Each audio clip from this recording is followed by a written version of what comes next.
over the past couple of years, we've had some film adaptations of the stage play Wicked, which was based in turn on The Wonderful Wizard of Oz, which was the 1939 film, and then that film in turn was based on the stories that were told by a writer in the early 20th century, L. Frank Baum. And there's a whole bunch of these kinds of Wizard of Oz stories. But Wicked has been kind of the most recent version, the most recent adaptation of that story. And really what it is in a lot of ways is it's a revisionist version of The Wizard of Oz. It's kind of you could say it's sort of a revisionist or a subversive fairy tale. And there's actually been a lot of these kinds of revisionist or subversive fairy tales that we've seen over the past several decades or even longer further back. You can think about examples. We'll talk a little bit about, there was a stage play called Into the Woods that got a film adaptation in 2014.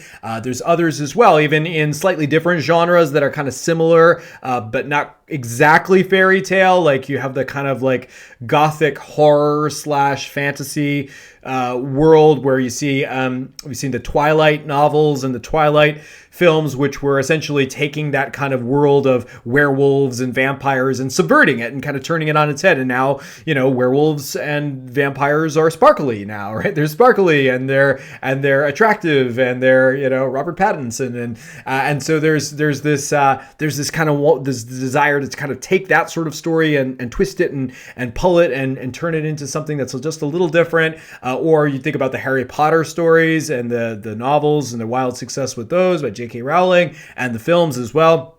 Wonderful stories, wonderful films, not exactly fairy tales, kind of more in the sort of young adult fantasy kind of realm, but there's a little bit of the quirkiness and the fairy tale sort of aspect to those stories. And again, they kind of take things, they sort of twist them and turn them a little bit.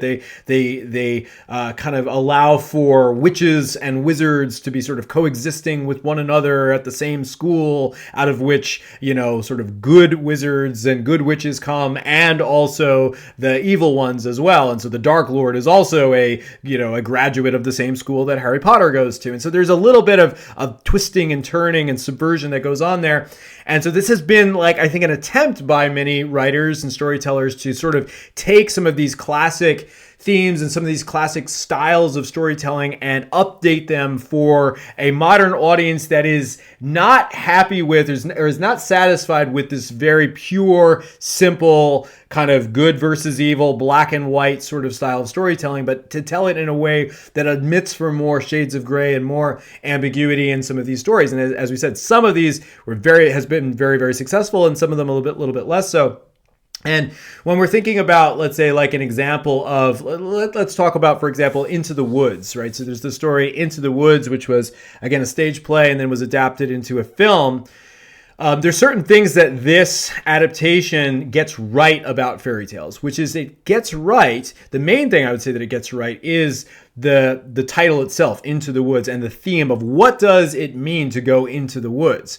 And this is a major component of fairy tales, which is the aspect of the story going and the characters going into a place where they get lost, right? There is a losing oneself, a going down the rabbit hole, as it were, and things being unexpected as you go down there, right? You open the door and you step into the room and it's larger than it was on the outside, or you take the bottle and you drink it and all of a sudden you shrink way down to the size of a teacup, right? And we think about Lewis Carroll and those stories, the Alice in Wonderland stories, which, of course, J.R.R. Tolkien, in his famous essay on fairy stories, he differentiates between those kinds of like dream stories and what he would refer to as being like the more like dyed-in-the-wool, like true form fairy stories, but we won't bother ourselves to parse out all those niceties. Suffice it to say that these are all stories that kind of exist in the same sort of family of stories, right? So there's a characteristic of going into the woods, down the rabbit hole, off to Neverland, whatever it might be, and finding yourself lost. And there's sort of a weirdness and a twistedness, and there's an uncertainty. Like that's ambiguity, right? Like that's the shades of gray. And there's an encounter with ambiguity and an encounter with strangeness and uncertainty that is essential to the fairy story. But where I think the story of Into the Woods goes astray, and where a lot of the modern attempts to retell these kinds of stories go astray, is that Into the Woods doesn't allow for us to leave the woods. The point of the story essentially is that the woods themselves are the world in which we live. That we go into the woods, but there isn't really a way of leaving. That essentially the woods themselves, this forest, this ambiguity, these conflicting paths and uncertainty and all of this kind of thing that we find ourselves lost in, that's actually the world. And that the moral of the story in the story of Into the Woods essentially is that we need to learn to live in the woods. Like, we need to learn to live in this world of ambiguity and uncertainty and shades of gray, and that's just the way it is. Like, that's what we have to do.